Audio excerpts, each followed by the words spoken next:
Halos 18,000 na grade 11 students ang nanganganib ma-displace o kaya ay makipagsiksikan sa mga local public high school.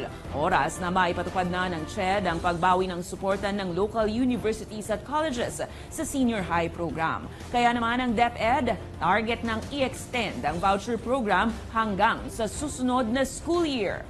May balitang A to Z si Ian Maghanoy. Target i-extend ng Department of Education ang validity ng voucher system para sa mga senior high school students na nasa state universities and colleges o SUCs at local universities and college o LUCs.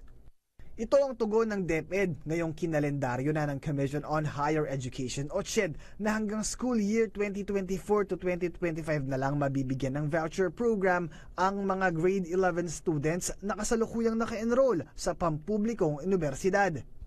Kasunod yan ng pagdinig ng Committee on Basic Culture and Education ng Kamara kaugnay sa ibinabang memo ng CHED. Natapos na ang transition period at suporta ng mga kolehiyo at universidad sa senior high school program. When we looked into the GAA for 2023 and the GAA for 2024, may special provision naman po siya that we can extend the voucher program for senior high schools ng mga non-DepEd schools. So this will give us at least legal cover for the current year and for school year 2024-2025 to still extend the voucher program. Kaya lang, hindi na raw makakatanggap ng voucher yung mga estudyanteng babagsak na nasa grade 11. Pag na-retain po kasi, na-disqualify. Kaya naman bubuo ng task group ang DepEd at CHED, DBM at DILG upang matukoy ang mga LGUs na pwedeng sumuporta sa mga babagsak na estudyante at sa mga maaabutan ng mga senior high students na hindi makakatanggap ng voucher paglagpas ng 2025. Una nang iginiit ng CHED na walang legal basis para sa mga SUCs at LUCs na patuloy na karguhin ang pag-aaral ng mga nasa senior high. Depensa pa ng komisyon, hindi naman arbitraryo o biglaan ang hakbang ukol rito. We have to remember that SUCs and LUCs are higher education institutions.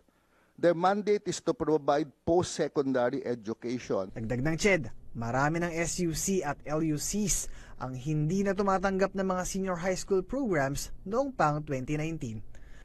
Is that the SUCs and the LUCs need additional facilities because of the increased enrollment, particularly in SUCs. The enrollment already requires some of the SUCs to have classes until Saturday and in the evening. In short, many of them don't have capacity at all. Nasa 17,000 mga kasulukuyang enrolled grade 11 students mula lagpas 200 mga SUCs at LUCs ang apektado ng CHED memo. Ibig sabihin, kung hindi ito masusolusyonan, ganito rin karami ang mga estudyanteng nanganganib na ma-displace at inaasahang makikipagsiksikan sa mga public high school sa susunod na school year. Para sa Balitang A to Z, Ian Maghanoy.